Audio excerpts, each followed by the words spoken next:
புதிய நாளில் புதிய கிருபை தந்து நடத்திடுவார் இயேசுராஜா. இந்த புதிய ஆண்டில் புதிய காரியங்கள் செய்திடுவார் இயேசுராஜா. இந்த புதிய நாளில் புதிய கிருபை தந்து நடத்திடுவார் இயேசுராஜா. வருஷத்தை நன்மையால் முடி சூட்டுவார், பாதைகள் நெய்யாக பொழிய செய்வாரே. வருஷத்தை நன்மையால் முடி சூட்டுவார், பாதைகள் நெய்யாக பொழிய செய்வாரே. அல்லேலூயா அல்லேலூயா அல்லேலூயா ஆமென் அல்லேலூயா.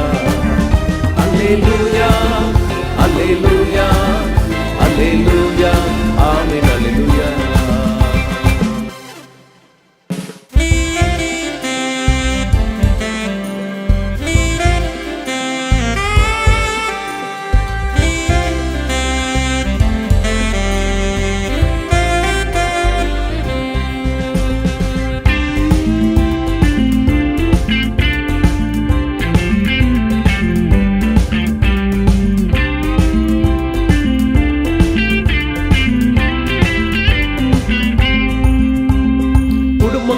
வேலி அடைத்து காத்திடுவாரே, இரட்டிப்பான நன்மைகளால் நிரப்பிடுவாரே. குடும்பங்களை வேலி அடைத்து காத்திடுவாரே, இரட்டிப்பான நன்மைகளால் நிரப்பிடுவாரே. அல்லேலூயா அல்லேலூயா அல்லேலூயா ஆமென் அல்லேலூயா. அல்லேலூயா அல்லேலூயா அல்லேலூயா ஆமென் அல்லேலூயா.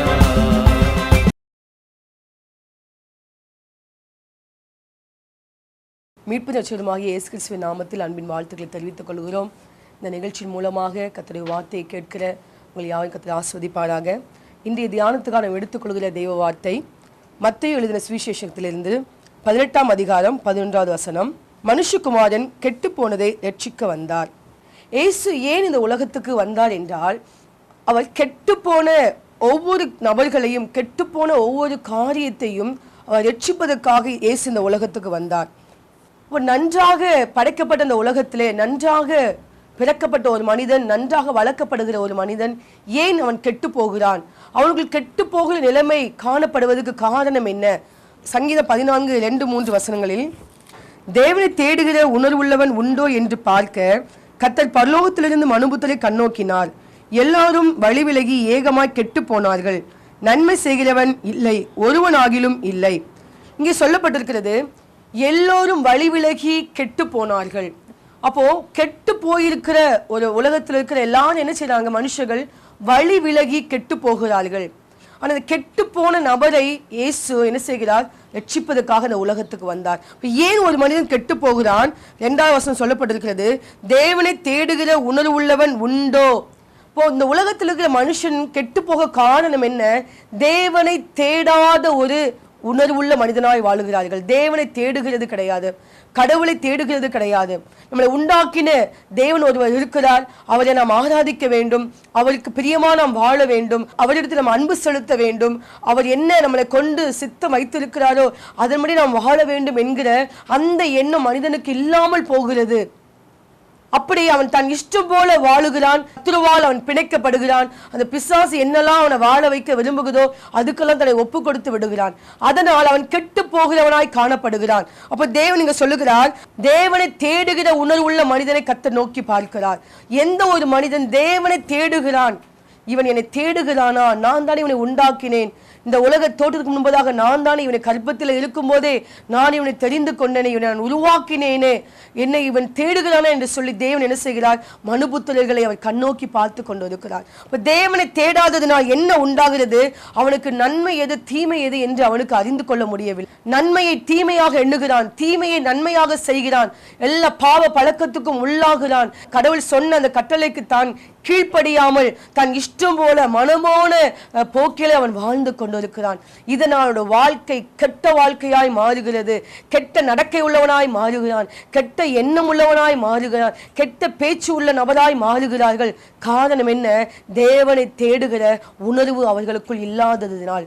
தேவனை ஒரு மனிதன் தேடவில்லை என்றால் கடவுள் என்ன கட்டளை கொடுத்திருக்கிறார், கடவுள் எதை விரும்புகிறார், எப்படி நான் வாழ வேண்டும் என்று எனக்கு எப்படி கற்றுக் கொடுத்திருக்கிறார் என்கிற அந்த உணர்வும் அந்த அறிவும் இல்லாதபடி மனுஷன் வாழ்ந்து கொண்டிருக்கிறார்கள். தனக்கு எது பிரியமாய் தோன்றுகிறது, தனக்கு எது சரியாய் தோன்றுகிறது, எனக்கு பிடித்தவர்கள் என்ன சொல்லுகிறார்கள், நான் அதன்படி வாழுவேன் என்று சொல்லி ஜனங்கள் வாழ்ந்து கொண்டிருக்கிறாங்க.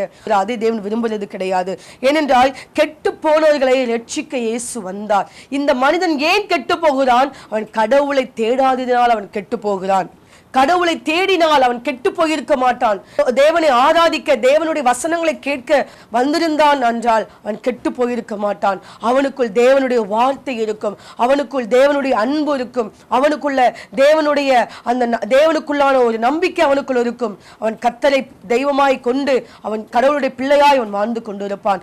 அவனுக்குள் கெட்டு போகிற சுபாவம் அவனுக்குள் இருக்காது. அவன் என்ன செய்கிறார்? இந்த கெட்டு போன மனிதனையும் கூட இயேசு இந்த உலகத்துக்காக தேடி வந்தார். அவர் யாரையும் விட அவருக்கு மனது கிடையாது. எந்த ஒரு மனுஷனும் கெட்டு போய் அவன் பாதாளத்துக்கு போக வேண்டும் என்பது அது தேவனுடைய விருப்பம் கிடையாது.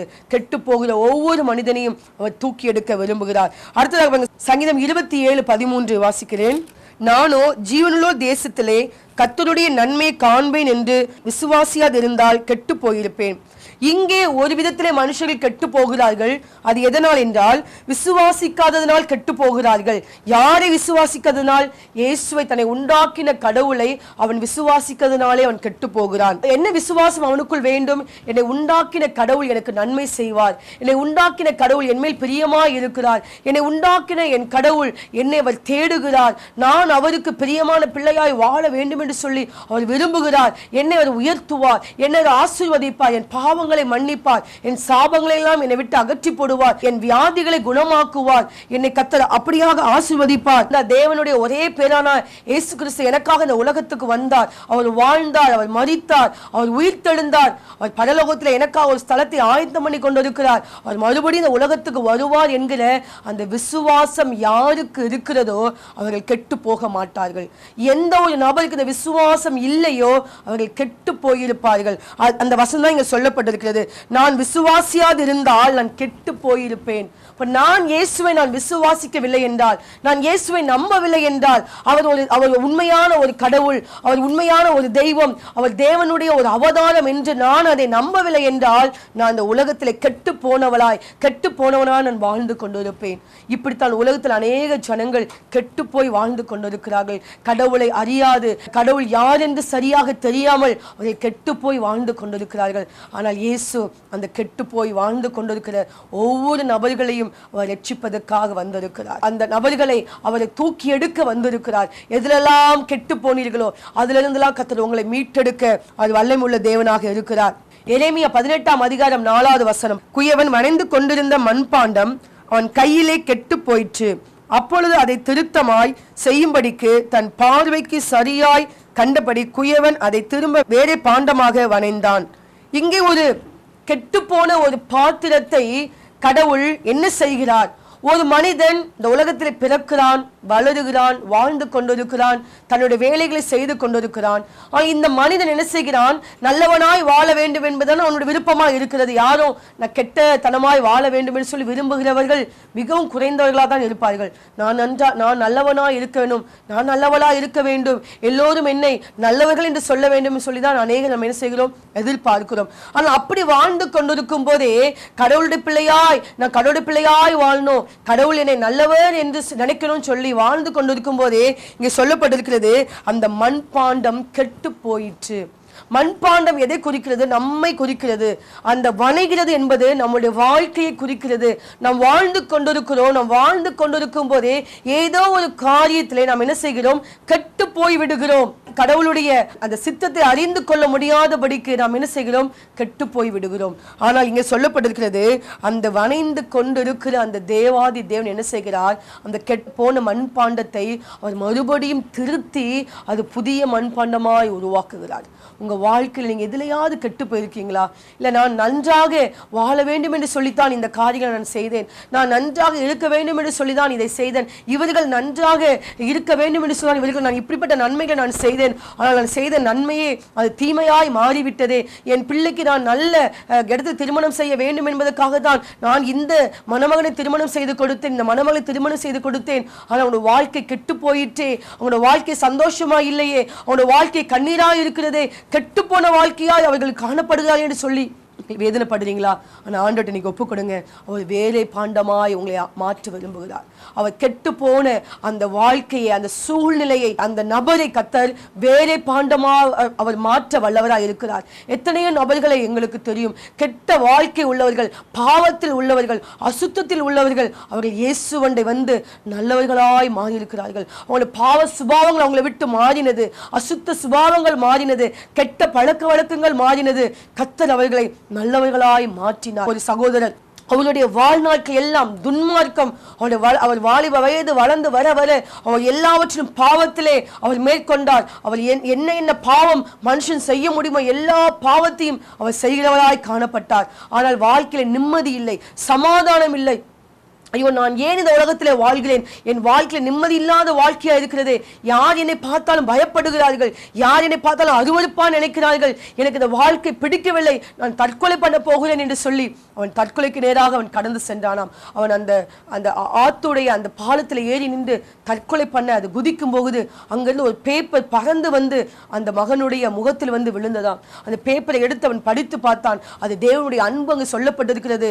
அந்த அநாதி சிநேகம், இயேசு உங்களை நேசிக்கிறார், அவர் உங்களுக்காக இந்த உலகத்துக்கு வந்தார், உங்களை பாவங்கள், சாபங்கள், அக்கிரமங்களை அவர் மன்னிப்பதற்காக தான் அவர் சிலுவையிலே அறையப்பட்டார், தன்னுடைய ரத்தத்தை சிந்தினார், உங்களை மீட்டெடுக்க ஒரு தெய்வம் உண்டென்றால் அவர்தான் இயேசு கிறிஸ்து, நீ அவரை நம்புவாய் என்றால் உனக்கு விடுதலை, சமாதானம், சந்தோஷம் அவர் கொடுக்கிறார் என்று சொல்லி அவன் அதை படிக்க படிக்க அவனுடைய இருதயத்துக்குள் ஏதோ ஒரு காரியம் அவனுக்குள் புதுசாக பிரவேசித்தது. இந்த வார்த்தை அவனுக்குள் பிரவேசித்தது, அவனுக்குள் ஒரு நம்பிக்கை வளர்ந்தது. ஆம், நான் என்னால சந்தோஷமாய் வாழ முடியும், நான் நல்லவனாய் வாழ முடியும் என்று சொல்லி அந்த மனிதன் நம்பி கீழே இருக்கிற அந்த அட்ரஸை பார்த்து அந்த அந்த சபைக்கு நேராக கடந்து சென்று அந்த போதகரை சந்தித்து தன்னுடைய வாழ்க்கையெல்லாம் அவன்கிட்ட சொன்னான். எல்லாவற்றையும் சொல்லி அந்த போதகர் அவனுக்காக ஜெபம் செய்தார். அவன் பாவ மன்னிப்பை அவன் தேவனிடத்தில் பெற்றுக்கொண்டான். தேவனுடைய ரத்தத்தினால் அவன் கழுவப்பட்டான். இப்பொழுது ஊழியக்காரராக வாழ்ந்து கொண்டிருக்கிறார். ஆம், அன்பான சகோதர சகோதரிகளே, எதிலெல்லாம் மனுஷர்கள் கெட்டு போயிருக்கிறார்களோ அந்த கெட்டு போன வாழ்க்கையை திருத்தி அமைக்க வேற யாராலையும் முடியாது. திருத்தி அமைக்க இயேசுவால் முடியும். அவர் உங்கள் வாழ்க்கையை திருத்தி அமைப்பார். உங்கள் மகன், ஐயோ இவன் கெட்ட குமாரனை போல இருக்கிறானே, கெட்டவன் போல இருக்கிறானே, எங்கே பார்த்தாலும் துன்மார்க்கமான வாழ்க்கை வாழ்ந்து கொண்டிருக்கிறான் என்று சொல்லி தகப்பனாகி நீங்க வேதனைப்பட்டு கொண்டிருக்கீங்களா? நீங்க கவலைப்படாதுங்க. அந்த கெட்டு போன அந்த மகனை அவன் புது மகனாக, நல்ல மகனாக இயேசுவால மாற்றி கொடுக்க முடியும். ஏன் தெரியுமா? கெட்டு போனவர்களை ரட்சிக்கத்தான் இயேசு இந்த உலகத்துக்கு வந்தார். எல்லாரும் கெட்டு போக வேண்டும் என்பது தேவனுடைய சித்தம் அல்ல, அவர்கள் நன்றாய் இருக்க வேண்டும் என்பதுதான் தேவனுடைய சித்தமாய் இருக்கிறது. லூக்கா 13:3 அப்படி அல்லவென்று உங்களுக்கு சொல்லுகிறேன், நீங்கள் மனம் திரும்பாமல் போனால் எல்லோரும் அப்படியே கெட்டு போவீர்கள். இங்கே ஒரு கெட்டு போகிற ஒரு வழி இருக்கிறது. என்ன வழி என்றால், மனம் திரும்பாமல் போனீர்கள் என்றால் அப்படியே நீங்கள் கெட்டு போவீர்கள். அப்போ நாம் என்ன செய்ய வேண்டும்? மனம் திரும்ப வேண்டும். கெட்டு போகக்கூடிய அநேக சூழ்நிலைகள் இந்த உலகத்தில் இருக்கிறது. ஒரு மனிதன் தவறு செய்வது எளிதா இருக்கிறது. ஸ்கூலிலே படிக்கும் போதே பிள்ளைகள் கெட்டு போகிறார்கள், காலேஜுக்குள் பிரவேசிக்கும் போது பிள்ளைகள் கெட்டு போகிறார்கள், தன்னுடைய சக நண்பர்களை பார்த்து அவர்கள் கெட்டு போகிறார்கள். கெட்டு போக வேண்டிய சூழ்நிலை உலகத்திலே மலிந்து கிடக்கிறது. ஆனால் இங்கே சொல்லப்பட்டிருக்கிற என்ன வசனம்? நீங்கள் மனம் திரும்பாமல் போனால் அப்படியே கெட்டு போவீர்கள். கெட்டு போன ஒரு மனிதனை தேவன் பரலோகத்துக்கு, சொர்க்க ராஜ்யத்துக்கு கூட்டிக் கொண்டு போக முடியாதே. இந்த உலகம் தற்சமயமான உலகம் தான். இந்த உலகத்தில் நாம் கொஞ்ச காலம் தான் வாழ போகிறோம். இந்த உலகத்தில் நம்ம நிரந்தரமாய் வாழப்போவது கிடையாது. வாடகை வீடு போலதான் இந்த உலகத்தில் நம்ம வாழ்ந்து கொண்டிருக்கிறோம். இந்த வாழ்ந்து கொண்டிருக்கிற உலகத்திலே நாம் கெட்டு போய் வாழ்ந்து கொண்டிருந்தோம் என்றால் நாம் அந்த நித்திய ஜீவனாகிய சொர்க்க லோகத்தை நாம் அடைய முடியாது. இந்த நரக லோகத்துக்கு தான் நாம் செல்ல வேண்டும். ஆம், யோசிச்சு பாருங்கள். இந்த உலகத்தில் நம்ம ஏதோ 70, 80, 90 வயது வரைக்கும் தான் வாழ முடியும். ஆனால் அந்த பரலோகம், இந்த நரக லோகம் எல்லாம் ஆயிரக்கணக்கான கோடிக்கணக்கான வருஷங்கள் வாழக்கூடிய இடமாக இருக்கிறது. இது நமக்கு நிரந்தரமான உலகம், நமக்கு இது கிடையாது. இந்த உலகத்தை நம்பி நம்முடைய வாழ்க்கை கெட்டத்தனமாய் நாம் அமைக்க கூடாது. இந்த உலகத்துக்கு அடுத்த ஒரு உலகம் இருக்கிறது. அதுதான் ஒன்று சொர்க்கலோகம், இல்லை என்றால் நரகலோகம், பாதாளம் என்று சொல்லப்பட்டிருக்கிறது. இந்த வாழ்க்கை, இந்த மேல் வாழ்க்கையில கீழே உள்ள வாழ்க்கை, இது நமக்கு கோடி கோடியான வருஷம் நாம் வாழ போகிறோம். நீங்கள் இன்னைக்கு சூஸ் பண்ணுங்க, எந்த வாழ்க்கை உங்களுக்கு வேண்டும். அந்த பரலோகம் உங்களுக்கு வேண்டுமா, இந்த சொர்க்கலோகம் உங்களுக்கு வேண்டுமா, இல்லை நரக லோகத்தை யாரும் விரும்புறது கிடையாது. ஐயோ இந்த உலகத்திலே நான் நரக அவஸ்தைப்படுகிறேன், இன்னும் போய் நான் ஒரு நரக அவஸ்தை பட வேண்டுமா என்று சொல்லி வேதனைப்படுகிறவர்கள் உண்டு. இன்னைக்கு ஆண்டவர் உங்களோடு கூட பேசி கொண்டிருக்கிறார். இந்த வாழ்க்கை விடுங்க, கெட்டு போகிற வாழ்க்கை நமக்கு தேவையில்லை. என மனம் திரும்ப வேண்டும் என்று சொல்லி விரும்புகிறார். மனம் திரும்புகிற வாழ்க்கை இதனை எதிர்பார்க்கிறார். உங்க வாழ்க்கையில் நீங்கள் மனம் திரும்ப வேண்டும். எல்லா பாவத்தை விட்டு மனம் திரும்ப வேண்டும். உங்களுக்குள்ள இருக்க அசுத்தங்களை விட்டு மனம் திரும்ப வேண்டும். கெட்ட சுபாவங்களை விட்டு நீங்கள் மனம் திரும்ப வேண்டும். செய்கிற தவறான செய்கைகளை விட்டு நீங்கள் மனம் திரும்ப வேண்டும். தவறான நீங்கள் பிசினஸ் செஞ்சு கொண்டிருக்கீங்களா, தவறான செயல்கள் செய்து கொண்டிருக்கீங்களா, ஒரு நபருக்கு விரோதமாய் நீங்கள் தவறான காரியங்களை செய்து கொண்டிருக்கீங்களா, இல்ல உங்க வேலை பார்க்கிற இடங்களிலே ஒரு நபருக்கு விரோதமாக நீங்கள் பொய் சாட்சி சொல்லிக் கொண்டிருக்கீங்களா, அவர்களை கெடுத்து பேசிக் கொண்டிருக்கீங்களா, தேவன் பார்த்து கொண்டிருக்கிறார். உங்களை உண்டாக்கிற கடவுள் அவர் பார்த்து கொண்டிருக்கிறார். நீங்கள் மனம் திரும்ப வேண்டும். நீங்கள் மனம் திரும்பினால் நீங்கள் கெட்டு போக மாட்டீர்கள். மனம் திரும்பாமல் இருந்தால் அந்த கெட்டு போகிற வாழ்க்கை நம்மளை அழித்துவிடும். நம்முடைய குடும்பங்கள், நம்முடைய சந்ததி எல்லாம் அது நம் நிமித்தமாக அது சவமாய் மாறி போய்விடும். அதனால கர்த்தருக்கு முன்பதாக பயபக்தியாய் வாழ கடவும். மனம் திரும்ப வேண்டும். மனம் திரும்பினால் கர்த்தர் நம்ம மேல் இரக்கமாய் இருப்பார். இயேசுவே என் பாவத்தை மன்னியும், நான் என்னுடைய கெட்ட வாழ்க்கையை நான் மாற்றிக்கொள்கிறேன், எனக்கு உதவி செய்யும் என்று சொன்னீங்கன்னா அவர் உங்களுக்கு உதவி செய்து மனம் திரும்புதலுக்கு கிருபை உங்களுக்கு கொடுப்பார். நீங்கள் மனம் திரும்பும் போது அந்த கெட்டு போன வாழ்க்கை உங்களை விட்டு அகன்று போகும். கெட்டு போன சாபமான வாழ்க்கை அது உங்களை விட்டு நீங்கி போகும். அது உங்களை ஒருபோதும் தொடவே தொடாது. உங்களை அது பின்பற்றியே வராது. உங்க வாழ்க்கை அது ஆசீர்வாதமாக இருக்கும். மத்தேயு 18:14 இவ்விதமாக இந்த சிறியவரில் ஒருவனாகிலும் கெட்டு போவது பரலோகத்தில் இருக்கிற உங்கள் பிதாவின் சித்தம் அல்ல. ஒரு சிறியவரில் ஒருவன் கூட கெட்டு போவது அந்த பரலோகத்தில் இருக்கிற தேவனுக்கு சித்தம் அல்லையாம். இந்த உலகத்துல எத்தனையோ கோடிக்கணக்கான ஜனங்கள் இருக்கிறார்கள். அதுல இருக்கிற ஒரு சின்ன பையன் கூட, ஒரு சின்ன வாலிப பையன் கூட, ஒரு சின்ன பெண் பிள்ளை கூட, ஒரு ஆணோ ஒரு பெண்ணோ, ஒரு வயதான பாட்டிமா கூட அவங்க கெட்டு போவது தேவனுக்கு சித்தம் இல்லை.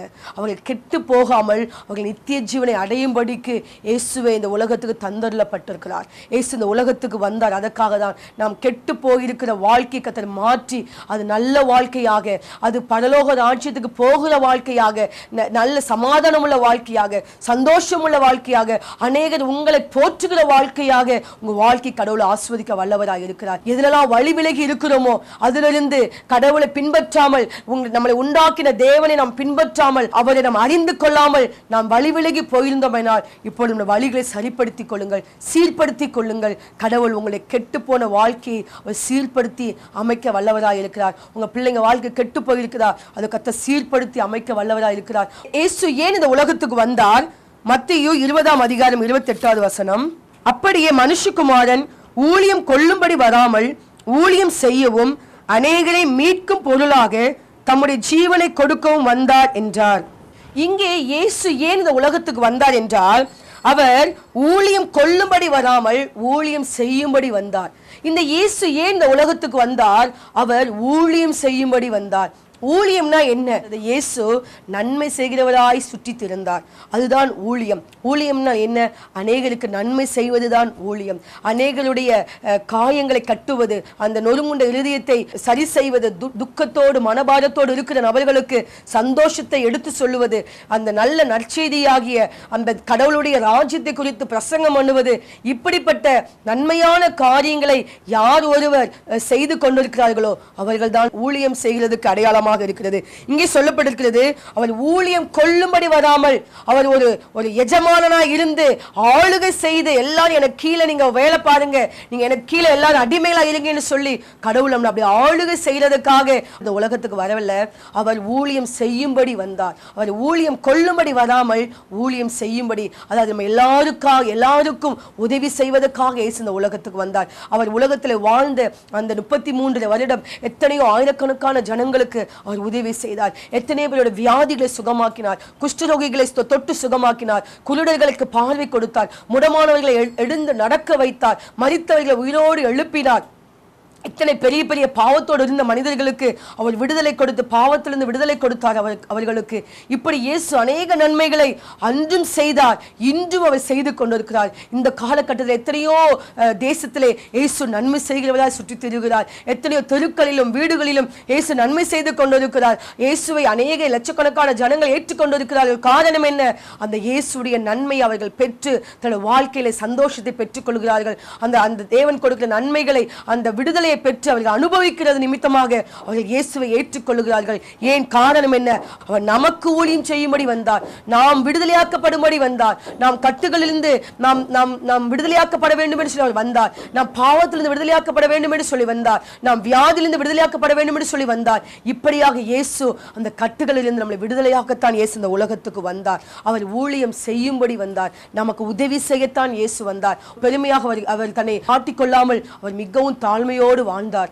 அப்படியாக இயேசு ஊழியம் அவர் செய்யும்படி இந்த உலகத்துக்கு அவர் வந்தார். அடுத்ததாக இயேசு ஏன் இந்த உலகத்துக்கு வந்தார் என்றால், அது கீழே சொல்லப்பட்டிருக்கிறது, அது வாசிக்கிறேன். அநேகரை மீட்கும் பொருளாக தம்முடைய ஜீவனை கொடுக்க வந்தார். அநேகரை மீட்கும் பொருளாக அவர் ஒரு மீட்பு கொடுக்கிற கடவுளாக இந்த உலகத்துக்கு வந்தார். இயேசு மீட்பு கொடுக்கிற கடவுள். அவர் அநேக ஜனங்கள் அவர் மூழ்கி கொண்டிருக்கிறாங்க உலகத்துல. ஏதோ ஒரு கடன் பிரச்சனையில மூழ்கி கொண்டிருக்கிறாங்க, வியாதியில மூழ்கி கொண்டிருக்கிறாங்க, குடும்ப பிரச்சனையில மூழ்கி கொண்டிருக்கிறாங்க. இப்படிப்பட்ட நபர்களை கர்த்தர் அவர் மீட்கும் பொருளாக இயேசு இந்த உலகத்துக்கு வந்தார். எதிலெல்லாம் இந்த மீட்கிறார் தேவன்? எபேசியர் 1:7 அவருடைய கிருபையின் ஐஸ்வர்யத்தின்படியே இவருடைய இரத்தத்தினாலே பாவ மன்னிப்பாகி மீட்பு இவருக்குள் நமக்கு உண்டாயிருக்கிறது. இயேசு இந்த உலகத்துக்கு ஒரு மீட்பை கொடுக்க அவர் வந்தார். என்ன மீட்பு இங்க சொல்லப்பட்டிருக்கிறது? பாவ மன்னிப்பாகிய மீட்பு. பாவத்தில் இருக்கிற மனுஷனுக்கு ஒரு மன்னிப்பாகிய மீட்பை அங்கே இயேசு கொடுக்கிறார். அது எப்படி கொடுக்கிறார்? அதுக்கு ஒரு விலை உண்டு, ஒரு மீட்புக்கு ஒரு விலை உண்டு. ஒரு ஏழ்மையான ஒரு சகோதரி, அவங்க அடிமையாக கொல்லப்பட்டு வந்தார்கள். அப்ப அந்த காலங்களில் அடிமைகளை விலைக்கரைமாய் விற்பது உண்டு. அந்த நாட்டில் அந்த அடிமையை வாங்குவதற்கு யாருமே இல்லை. எல்லாரையும் அடிமைகளாக மற்றவர்கள் பணம் கொடுத்து வாங்கிவிட்டார்கள். இந்த ஏழை பெண்மணியை வாங்குவதற்கு ஒரு நபர் கூட முன்வரவில்லை. அந்த நபர் அங்கே நின்று கொண்டே இருக்கிறார். நேரங்கள் போய்கொண்டே இருக்கிறது. அந்த பெண்மணியை வாங்க ஒரு நபரும் வரவில்லை. அங்கே ரொம்ப நேரம் பார்த்து கொண்டிருந்த ஒரு வியாபாரி இதை உற்று பார்த்தார். அந்த பெண்மணியுடைய இருதயங்களே பாரம், கவலை, கண்ணீர். ஐயோ, என்னை யாரும் மீட்கவில்லையே, என்னை யாரும் மீட்கிறதுக்கு தான் முன்வரவில்லை என்று சொல்லி கண்ணீரோடு கண்ணீர் வடித்து வடித்து அவர்கள் அப்படியே ஏங்கிக் கொண்டிருக்கிறார்கள். அந்த சகோதரியுடைய மன பாரத்தை, அந்த இருதயத்துடைய அந்த கண்ணீரை அந்த வியாபாரி பார்க்கிறான். அவன் பார்த்து அவனுக்குள் ஒரு மனதுருக்கம். ஐயோ, இத்தனை பாரத்தோடு இந்த சகோதரி இருக்கிறாங்களே, இத்தனை கவலை கண்ணீரோடு இவர்கள் இருக்கிறார்களே, நான் எப்படியாவது இந்த மகளை நான் மீட்டெடுக்க வேண்டும் என்று சொல்லி அவர் தன்னுடைய எல்லா வியாபாரத்துக்கு வைத்திருந்த பணங்களை கொண்டு வந்து அதை விலைக்கிரயமாக கொடுத்து அந்த பெண்மணியை அந்த வியாபாரி மீட்டு கொண்டு தன்னுடைய வீட்டுக்கு அழைத்து கொண்டு போனார். அந்த பெண்மணிக்கு மிகவும் சந்தோஷம். இல்லை என்றால் இன்னும் மிக பெரிதான ஒரு அடிமைக்குள் அவள் கிடந்து விடுவாள். அதனால் விடுதலையாக்கப்பட்டேன் என்கிற ஒரு பெரிய ஆனந்தத்தோடு அந்த மகள் அந்த இடத்தை விட்டு கடந்து சென்றார். இப்படித்தான் அநேக ஜனங்கள் எதிலையாவது கட்டப்பட்டிருக்கிறார்கள். சிலர் குடும்ப பாரத்திலே கட்டப்பட்டிருக்கிறார்கள், சிலர் குடும்ப பிரச்சனைக்குள் கட்டப்பட்டிருக்கிறார்கள், எதிலையாவது ஒன்றில் கட்டப்பட்டு கொண்டிருக்கிறார்கள் ஜனங்கள். மீட்பு இல்லையா? எனக்கு என்னைக்கு இந்த இடத்துல எனக்கு மீட்பு கிடைக்கும், நான் எப்பொழுது இங்கிருந்து நான் விடுதலையாக்கப்படுவேன் என்று சொல்லி ஜனங்கள் அதிலிருந்து பாடுபட்டு கொண்டிருக்கிறார்கள். நான் இன்னும் எத்தனை வருஷம் நான் வேலை செய்து கொண்டே இருக்க வேண்டும், நான் என்ன எத்தனை வருஷம் இந்த வியாதியில நான் கஷ்டப்பட்டு கொண்டே இருக்க வேண்டும் என்று எத்தனையோ நபர் அழுது கொண்டிருக்கீங்க. ஆனால் ஆண்டவர் இன்னைக்கு நான் மீட்பும் பொருளாக வந்திருக்கிறேன் என்று சொல்லுகிறார். அவர் மீட்டெடுக்கிற தேவனாய் இருக்கிறார். நீங்கள் எதில் கிடக்கிறீங்க? விலைக்கிரயமாய் உங்களை மீட்டெடுக்க இயேசு ஒருவர் இருக்கிறார். உங்களை மீட்டெடுக்க யாருமே இல்லையா? உங்கள் தகப்பன் உங்களை மீட்க முடியவில்லை, உங்கள் கணவரை உங்களை மீட்க முடியவில்லை, ஒரு டாக்டர்ஸ் உங்களை மீட்க முடியவில்லை, மருந்து மாத்திரைகள் உங்கள் பணங்களை உங்களை மீட்க முடியவில்லை. ஆனால் உங்களை மீட்டெடுக்க இயேசு இப்பொழுது வந்திருக்கிறார். அவர் மீட்பின் தேவனாய் இருக்கிறார். எப்படி அந்த வியாபாரி தன்னுடைய பணங்களை கொடுத்து அந்த ஒரு பெண்மணியை மீட்டு எடுத்தாரோ, அதே போல இயேசு தன்னுடைய சொந்த ரத்தத்தை இந்த பூமியிலே சிந்தி விலைக்கிரயமாய் உங்களையும் என்னையும் அவர் மீட்டு எடுத்திருக்கிறார். அவர் மீட்டு எடுக்கத்தான் இயேசு இந்த உலகத்துக்கு வந்தார். எத்தனையோ கோடிக்கணக்கான ஜனங்கள் இப்படிப்பட்டதில் சிக்கி கொண்டிருக்கிறார்கள். இப்படிப்பட்ட கொடூரமான நிலைமையில வாழ்ந்து கொண்டிருக்கிறார்கள், தவித்துக் கொண்டிருக்கிறார்கள். சூழ்நிலைகளை அவர்களால் அதை மாற்றி அமைக்க முடியல, தவிக்கிறார்கள், ஏங்குகிறார்கள். என்னை யாரும் மீட்க முடியவில்லை என்று சொல்லி ஏங்குகிறார்கள். அவர்களுக்கு இயேசு மீட்கும் பொருளாக இந்த உலகத்துக்கு இயேசு வந்தார். எங்களை மீட்டெடுத்த தெய்வம் உங்களையும் அவர் மீட்டெடுக்க வல்லவராய் இருக்கிறார். நீங்கள் அவரிடத்தில் உங்களுடைய வாழ்க்கையை நீங்கள் அர்ப்பணித்தீர்கள் என்றால், இயேசுவே என்னை மீட்டெடுக்கும் எங்கள் தெய்வமே என்று நீங்கள் அவரை நோக்கி பார்த்தீங்கன்னா அவர் உங்களுக்கு ஒரு மீட்பை கொடுக்க வல்லவராய் இருக்கிறார். எதிலெல்லாம் நீங்கள் கட்டப்பட்டிருக்கீங்க, எதிலெல்லாம் மூழ்கி கொண்டிருக்கிறீங்க, வேதம் சொல்லுகிறது, நீ தண்ணீரை கடக்கும் போது நான் உன்னோடு கூட இருப்பேன், அது உண்மையில் புரளுவதில்லை என்று சொல்லப்பட்டிருக்கிறது. எப்படிப்பட்ட பிரச்சனைகள் நீ அக்கினியில நடந்தாலும் அது உண்மையில் பற்றாது என்று சொல்லப்பட்டிருக்கிறது. அப்படிப்பட்ட தேவனுடைய கிருபைகள் உங்க மேல உண்டாகும். எந்த பிரச்சனையும் உங்களை மூழ்கடிக்க முடியாது. அதிலிருந்து தேவன் உங்களை மீட்டெடுக்க அவர் வல்லவராக இருக்கிறார். அவரை நீங்கள் நம்புவீர்கள் என்றால் உங்க வாழ்க்கை மீட்டெடுக்கப்பட்ட வாழ்க்கையாக இருக்கும். வேதத்தில் சொல்லப்பட்டிருக்கிறது, ஒரு தகப்பனுக்கு 2 குமாரர்கள் இருந்தார்கள். அது இளையவன் அவன் கெட்டு போனவனாய் போய்விட்டான். அவன் தன் தகப்பனுடைய ஆஸ்திகள் எல்லாம் அவன் வாங்கி தூர தேசத்துக்கு பயணம் செய்து அவன் வேசிகளோடு இருந்த பணத்தெல்லாம் அவன் கரைத்து அழித்து போட்டு விட்டான். தகாத நண்பர்களோடு அவன் எல்லாவற்றையும் அவன் இழந்து போய் கடைசியில பன்றி தின்கிற தவிடு கூட அவனுக்கு கிடைக்காதபடி அவன் வேதனைப்படுகிறான். அப்போதான் அவனுக்கு உணர்வு வருகிறது, ஐயோ என் தகப்பன் வீட்டிலே எத்தனை பேருக்கு நல்ல ஆகாரம் இருக்கிறது, என் வேலைக்காரர்களுக்கு நல்ல துணிமணி இருக்கிறது, என் வேலைக்காரர்கள் நன்றாக சாப்பிடுகிறார்கள், ஏன் நான் இப்படி இருக்கிறேன், ஐயோ நான் ஒரு கெட்டு போனவனா இருக்கிறேன் என்று சொல்லி அவன் வேதனைப்பட்டு பரலோகத்தில் கடவுளை நோக்கி பார்க்கிறான். நான் என் தகப்பன் இடத்தில் போவேன், நான் என் தகப்பன் என்னை மன்னிப்பார் என்று சொல்லி விசுவாசத்தோடு அவன் எழுந்து நடக்கிறான். தகப்பன் அவனுடைய வருகையை கண்டு ஆச்சரியப்படுகிறார். ஓடி போய் கட்டி அணைக்கிறார், அவனுக்கு முத்தம் கொடுக்கிறார், நல்ல வஸ்திரங்களை கொடுக்கிறார், அவனுக்கு நல்ல ஆகாரங்களை கொடுக்கிறார். அந்த கெட்டு போன அந்த மகனை கர்த்தர் உயிர்ப்பிக்கிறார், நல்லவனாக மாற்றுகிறார். இப்படித்தான் நம்முடைய வாழ்க்கையை தேவன் மாற்ற விரும்புகிறார். எதிலெல்லாம் கெட்டு போயிருக்கீங்களோ தேவன் அதிலிருந்து உங்களுக்கு ஒரு விடுதலை கொடுத்து நல்லவர்களாய் மாற்ற விரும்புகிறார். ஏனென்றால் நாம் ஆராதிக்கிற அந்த தெய்வம் அவர் நல்லவர், அவர் வல்லவர், அவர் கிருபை உள்ள தேவனாய் இருக்கிறார். அவர் நல்லவர், மிகவும் நல்லவர். அவரை நீங்கள் நம்பும் போது அந்த நல்லவருடைய அந்த சுபாவங்கள் நமக்கும் உண்டாகிறது. அவர் அதற்காகத்தான் உலகத்துக்கு வந்தார். நம்ம கண்களுடைய ஜெபம் செய்வோமா? என் அன்பின் பரலோக பிதாவே, இந்த வேலைக்காக நன்றியோடுமே துதிக்கிறோம் ஐயா. உங்களுடைய வார்த்தைகளை கேட்ட ஒவ்வொரு பிள்ளைகளுக்காக எங்களை செபிக்கிறோம் ஆண்டவரே. ஐயா அவங்களோட வாழ்க்கையில எதிலெல்லாம் கெட்டு போயிருக்கிறாங்களோ, வாழ்க்கை எதிலெல்லாம் கெட்டு போயிருக்கிறதோ, அவங்க செய்த பிசினஸ் ஏதாவது கெட்டு போயிருக்கலாம், அது அழிக்கப்பட்டு இருக்கலாம், அழிந்து கொண்டு இருக்கலாம், குடும்பத்துல ஏதாவது பிரச்சனைனால குடும்பத்துல அன்பு கெட்டு போயிருக்கலாம், சமாதானம் கெட்டு போயிருக்கலாம். ஆண்டவரே எதெல்லாம் உங்களோட வாழ்க்கையில கெட்டு போயிருக்கிறதோ அதெல்லாம் இப்பொழுது நீங்க அதெல்லாம் மாற்றி அமைத்து கொடுங்க ஆண்டவரே. கர்த்தரை தேடுகிறதுக்கு மனதில்லாத இருப்பதினால் கெட்டு போகிறார்கள் ஜனங்கள். அந்த மனதை மாற்றுங்க. இயேசுவை தேட வேண்டும் என்கிற அந்த மனதை கொடுங்க. கர்த்தருடைய வார்த்தையை அறிந்து கொள்ள வேண்டும், நான் அவரை ஆராதிக்க வேண்டும் என்கிற அந்த இருதயத்திலே அந்த ஏக்கத்தை கட்டளையிடுவீராக ராஜா. அது மாத்திரம் அல்ல, அந்த விசுவாசத்தோடு ஏற்றுக்கொள்ள கிருபை தருவீராக. விசுவாசம் இல்லாமல் வாழ்ந்தால் கெட்டு போயிருப்பார்கள், மனம் திரும்பாமல் இருந்தால் கெட்டு போயிருப்பார்களே. அப்பா அந்த மனம் திரும்புதலை கொடுங்க. அந்த இயேசு மேல் முழுமையான விசுவாசம் வைக்கத்தக்கதான அந்த கிருபைகளை நீ தரும்படியாக செபிக்கிறோம் ஐயா. இந்த வேளையில என்னோடு கூட யாரெல்லாம் ஜெபத்தில் தரித்திருக்கிறார்களோ அவனுடைய வாழ்க்கையில் இந்த நன்மைகளை கட்டளையிடுவீராக ராஜா, நன்மைகளை காண பண்ணுவீராக ராஜா. எங்க வாழ்க்கையில வருகிற எல்லா செய்திகளும் தவறான செய்திகளா இருக்கிறது, என்னுடைய இருதயங்களை உடைக்கிற செய்திகளா இருக்கிறது என்று சொல்லி வேதனையோடு இருக்கிற சகோதரியை நோக்கி பார்ப்பீராக. நன்மைகளை நீங்கள் காண பண்ணுங்க ராஜா. இந்த மாதத்துக்குள்ள அவனுடைய வாழ்க்கையில் ஒரு நன்மை உண்டாகட்டும் ஆண்டவரே. நல்ல செய்திகளை கேள்விப்பட நீ உதவி செய்வீராக ராஜா. தூரத்திலிருந்து நன்மையான செய்திகள் பிள்ளைகளை தேடி வருவதாக. அதே போல யாரெல்லாம் எந்தெந்த கட்டுக்குள் எந்தெந்த பிரச்சனைகள் மாட்டி கொண்டிருக்கிறாங்களோ அவங்களெல்லாம் நீ மீட்டு எடுப்பீராக ராஜா. விலை கிரயமாய் கொடுத்து மீட்டு எடுத்திருக்கீங்கப்பா. அதை நாங்கள் விசுவாசத்தோடு ஏற்றுக்கொள்ளும் போது எங்களுக்கு அந்த மீட்பு எங்களுக்கு பரிபூரணப்படுகிறது ஆண்டவரே. அந்த கிருபை எங்களுக்கு கொடுப்பீராக. நீங்கள் ஜெபத்தில் யாரெல்லாம் நோக்கி பார்த்து அவரை வேண்டுதல் செய்கிறார்களோ எல்லாரோட ஜெபத்தை நீ கேட்பீராக. எங்களை தாழ்த்து அர்ப்பணிக்கிற மகிமைப்படுங்க. இயேசு கிறிஸ்து மூலம் ஜெபிக்கிற நல்ல பிதாவே, ஆமென். Rock City AG Church service timing Sunday morning 5 a.m., 7 a.m., 9 a.m. and 11 a.m. Evening 6:30 p.m. Branch Church AG Blessing Center. Sunday morning service 9 a.m. near Ariyamangalam EB Office Street, Thidir Nagar Road. Our address AM Plaza, number 8/1, second floor, opposite Sidambaram Mahan, Trichy 620002. Cell phone 9976607364.